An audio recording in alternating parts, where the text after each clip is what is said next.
One of the things that this really has made me think of, and other people at Court TV and viewers, is Casey Anthony. And let's just remind viewers the Casey Anthony case, 2008. So years ago, beautiful little girl reported missing. The mother says, I don't know what happened, not involved. The grandmother, again, outspoken grandparent, calls about a month later and says, listen, this child's been missing. We don't know where she is. The mother says she doesn't know where she is. Mother finally admitted she was involved. Law enforcement, we have a missing child. Mother was approximately a month later eventually charged with the crime. We know she went to trial. She was not convicted, but some of these initial facts I think are reminiscent of that. So let me start with you, Wendy Patrick, and ask, do you see any similarities to that case? Does it make you think of the Casey Anthony? And we know the verdict in the Casey Anthony case was not guilty at the end of the day. I think there are some significant distinctions from the Casey Anthony case. And I think part of what led to that acquittal, at least by virtue of the jurors that were willing to talk and really what we know about the cases we followed it through, is Casey Anthony was a very different individual personally than this apparent suspect from what we know thus far. And especially after we've just heard from Janae, as in terms of some of the family dynamics that were involved, as well as maybe some personal issues. But I'll tell you what's similar, Ashley, is this is the kind of thing that we see frequently. I wish I could say Casey Anthony is the only case that I thought of when I heard about this arrest. But there are often cases where parents, I don't want to say are covering for children, but find it hard to believe that their own flesh and blood are capable of committing some of these heinous crimes. So they don't look where they think they should look, or they give everyone the reasonable, they kind of exercise their own version of reasonable doubt, if you will. Or as the mother in this case, a part of me wanted to believe, even though it sure seemed like she did it, that she didn't. So that's why we often see grandparents stepping in, taking custody of kids to protect them from their own sons and daughters. Yeah, it is their son and daughter, but let's listen together, because there's some different parts of the Casey Anthony that I want to listen to, and then Nima and Julia, have you both weigh in. I want to listen first to some of the opening statement by the state saying that the mother had a story, but she lied at the beginning about what happened to her child. In a pattern that is repeated throughout this case, when Casey Anthony's lie can no longer stand, when she can't get out of the corner that she has painted herself into, when her back is up against the wall, and when the stakes increase, what does Casey Anthony do? What does she do?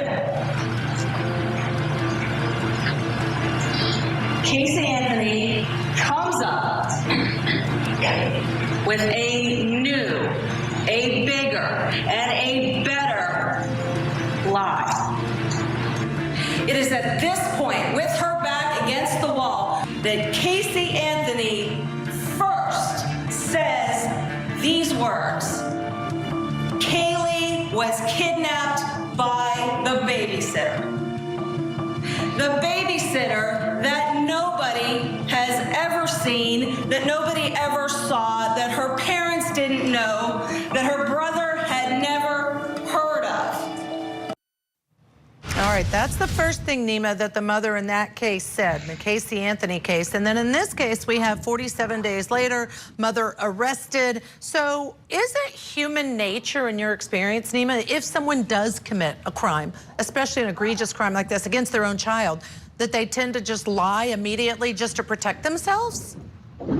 Of course. People that are guilty, they lie. And Casey Anthony was actually convicted of those lies. Of course, just 4 misdemeanors, reduced to 2 on appeal. But, I mean, that's very similar to what we're seeing here, Leilani's lies. I mean, and that's not where the similarities end. There's that delayed report. We have Casey Anthony reportedly partying, and Leilani, there's reportedly videos of her throwing back shots with her mom, all of this time when her child is missing and presumed dead. So a lot of similarities, and I think the defenses are going to be the same as well. We already see them coming out in the Simon case. Obviously, Casey Anthony said that Kaylee drowned, and her father who sexually abused her was involved in the cover-up. And we're seeing that accidental drowning defense here and finger pointing. So I agree with you, Ashley, and the folks at Court TV, a lot of similarities between the two cases, and I think the defenses are going to be similar as well. Yeah, and that's what, 14 years ago, if I did my math right, that the Casey Anthony case happened.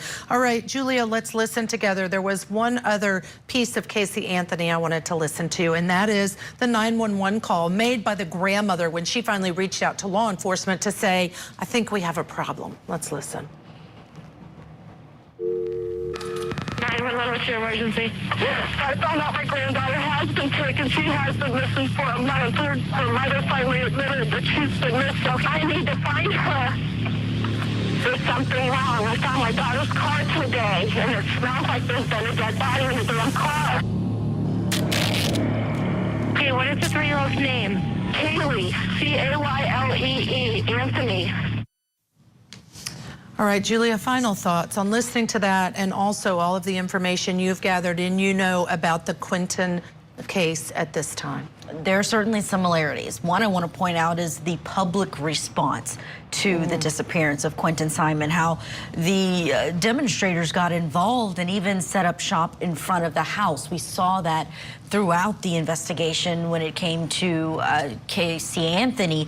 Also, those lies that Nima mentioned, where she initially said, Leilani Simon did, that it was her the father of her child, the biological father, Henry Bubba Moss, who police found 80+ miles away, and he was cleared. He had an alibi for that time period. So similar to how Casey Anthony directed police to a babysitter and directed people around her to the babysitter. Certainly some similarities, but also I think they may look more into Leilani Simon's life. I know from her Facebook page, she was posting about loving being a mom and wanting to spend time with her kids and looking for a house that was kid-friendly and wanted moms who could be friends with her. So there may be some differences that she'll be able to use, especially since she's the one who made the 911 call reporting her child missing versus someone else having to report little Kaylee Anthony missing. And again, just a reminder to our viewers that Casey Anthony was found not guilty of the felonies. There were those misdemeanor charges that Nima mentioned. But in any event, thank you so much to Julia Janae for joining us on all the updates out of Savannah, Georgia on the Quinton case, Simon case.